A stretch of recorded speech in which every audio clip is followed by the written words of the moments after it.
Ito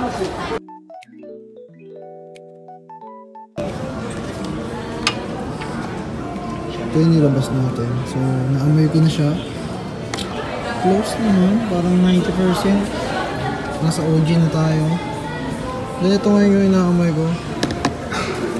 Hindi ko makikita ito. Parang ano. Hindi siya alak eh. Hindi ko ma-distinguish yung amoy. Pupunta kami sa Father and Son. So, inamoy ko lang tong... Ano to? Jerhome?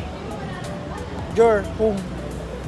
So, hindi ko siya ma-distinguish yung amoy. Para siyang alak na hindi ko maintindihan. Pag dry down nga yan, as in. Sobrang bango. So, punta lang kami sa Father and Son. Kay Sir Sherwin.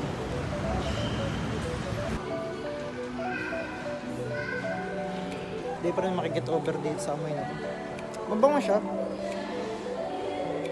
Hindi ko lang na-try siya sa balat.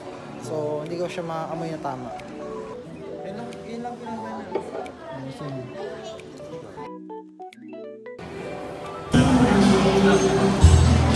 Upan.